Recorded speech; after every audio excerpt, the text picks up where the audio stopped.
उत्तर प्रदेश के मुख्यमंत्री योगी आदित्यनाथ एनडीए के लिए चुनाव प्रचार करने बिहार दौरे पर पहुंचे हैं, जहां उन्होंने दानापुर में बीजेपी प्रत्याशी रामकृपाल यादव के समर्थन में चुनावी सभा को संबोधित किया।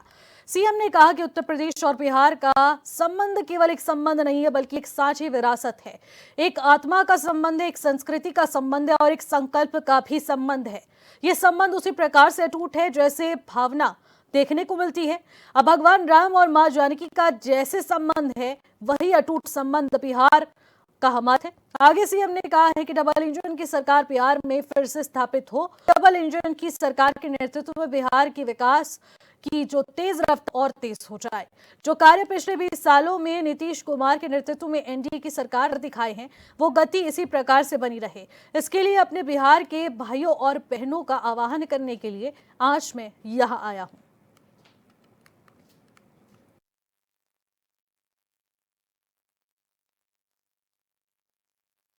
भगवान राम और मां जानकी का संबंध अटूट है, उसी प्रकार का संबंध उत्तर प्रदेश और बिहार का है। उन संबंधों को मजबूती प्रदान करने की दृष्टि से आज डबल इंजन की सरकार बिहार में फिर से स्थापित हो और डबल इंजन सरकार में बिहार की गति डबल स्पीड से आगे बढ़ती हुई दिखाई दे। जो कार्य पिछले 20 वर्षों में माननीय श्री नीतीश कुमार जी के नेतृत्व में डबल इंजन की एनडीए की सरकार ने करके दिखाया है, वह गति, वह स्पीड इसी प्रकार से बनी रहे। इसके लिए अपने बिहार के बहनों और भाइयों का आह्वान करने के लिए आज मैं यहां दानापुर से आह्वान करने के लिए आपके बीच में आया हूं। बहनों और भाइयों, कौन नहीं जानता है 1990 से 2005 तक बिहार का जंगल राज और परिवारवाद आपने देखा होगा। कौन वे लोग थे जिन्होंने बिहार की ज्ञान भूमि को, बिहार की इस आध्यात्मिक ज्ञान भूमि को परिवारवाद और अपराध की भूमि बना करके यहां के हमारे नौजवानों के सामने पहचान का संकट खड़ा कर दिया था। यहां विकास के नाम पर उस कालखंड में किस प्रकार की अराजकता फैलाई गई थी, एक किसी से छुपा हुआ नहीं। विकास के नाम पर यहां पर पेशेवर गुंडे और माफियाओं को सत्ता का संरक्षण 1990 से 2005 के बीच में प्रदान करके पूरे बिहार के विकास को बाधित कर दिया गया था।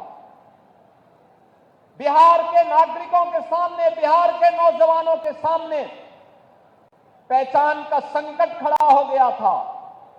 हर वह व्यक्ति बिहार से प्लान कर रहा था जिसके मन में एक भाव था बिहार के बारे में कुछ करने की, बिहार को आगे बढ़ाने की और बिहार की अपनी उस परंपरा को जिसने कभी भारत को नेतृत्व दिया था, भारत के स्वर्ण को लाने का अवसर जिस बिहार ने दिया था, अपने पूर्वजों की स्थापना को पुनर्स्थापित करने का जो जज्बा था, उस जज्बे को उस कालखंड में किस प्रकार से रौंदने का काम हुआ था, यह किसी से छुपा हुआ नहीं।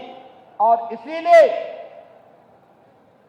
पिछले 20 वर्ष में बिहार को उस कलंक से मुक्त करने का काम एनडीए की सरकार ने जिस प्रभावी ढंग से किया है, आज डबल इंजन की ये भारतीय जनता पार्टी एनडीए की सरकार बिहार के अंदर उसको और प्रभावी ढंग से आगे बढ़ाने के लिए इस चुनाव में फिर से बिहार वासियों का आह्वान करने के लिए आई है। बहनों और भाइयों, अब बिहार में यहां के विकास को कोई बाधित नहीं कर सकता। यहां अपराध को कोई अपना जन्मसिद्ध अधिकार नहीं बना सकता। अब बिहार में अपराध को अपनी बपौती बना करके अपहरण का उद्योग चलाने का दुस्साहस नहीं कर सकता।